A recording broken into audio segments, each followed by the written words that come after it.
शाम के 6 बज गए थे।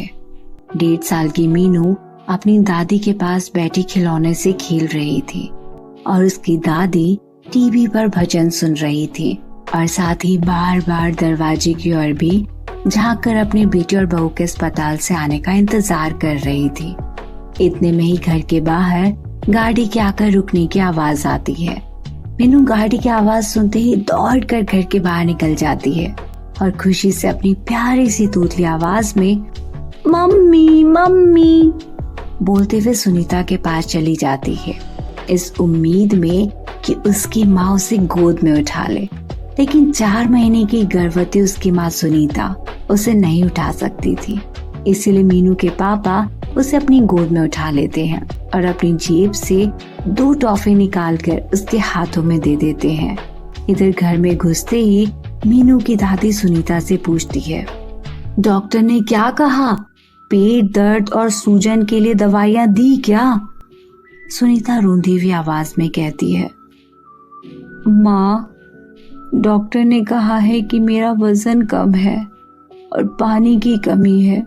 अगर और लापरवाही की तो बच्चे की जान को खतरा हो सकता है।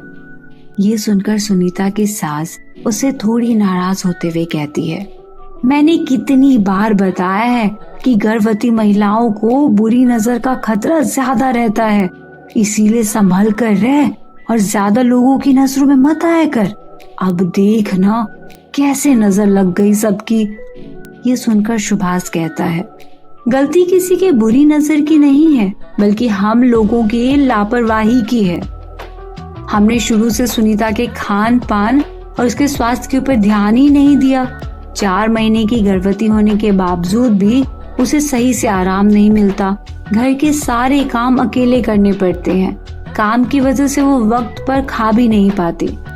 सुभाष की बात सुनकर उसकी माँ उससे कहती है, हमारे जमाने में तो माएं बच्चे के डिलीवरी के दिनों तक सारा काम करती थी, ना ही कोई दवाई खानी पड़ती और ना ही बार बार डॉक्टर के चक्कर लगाकर उनकी जेबें भरनी पड़ती थी।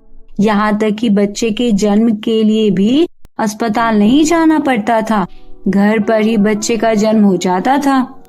माँ की ये बात सुनकर सुभाष समझाता है कि उस वक्त लोगों को इतनी जानकारियां नहीं होती थी, इसीलिए वो डॉक्टर के पास नहीं जाते थे।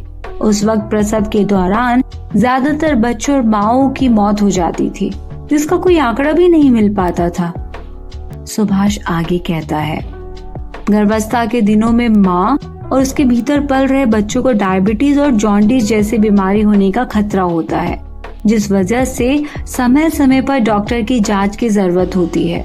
साथ ही इस दौरान पौष्टिक आहार लेना, गर्भवती महिला का सामान्य से 1/4 ज्यादा खाना खाना और उसका वजन सामान्य से 10-12 किलो तक बढ़ना भी जरूरी है, क्योंकि इस दौरान एक शरीर में 2 जानें बस रही होती हैं और माँ की हर एक बात का असर उसके होने वाले बच्चे पर पड़ता है।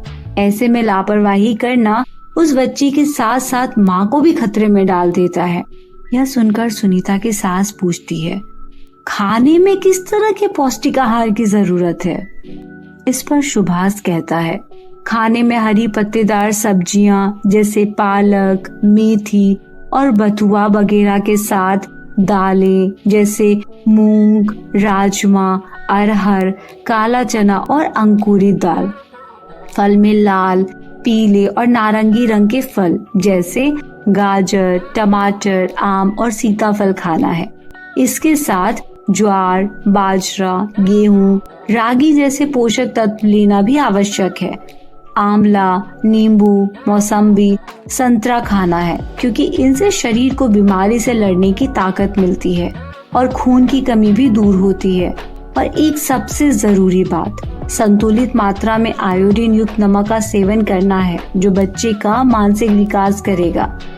यह सब बातें बताते हुए सुभाष टेबल पर रखे जग को उठाकर ग्लास में पानी भरकर सुनीता को पीने के लिए देता है और कहता है, दिन भर में कम से कम 8-10 ग्लास साफ पानी भी पीना है। इन लोगों की बातें चल ही रही होती हैं कि बीच में मीनू भूख के कारण खाने की जिद करने लगती है।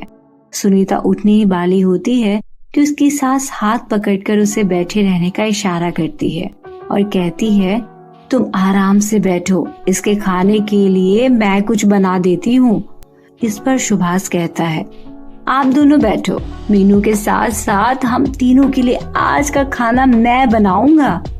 इतना ही नहीं, आज से घर के कामों में आप दोनों का हाथ भी बटाया करूंगा। सुभाष की ये बात सुनकर सुनीता और उसकी सास दोनों हैरानी से एक दूसरे को देखने लगती हैं।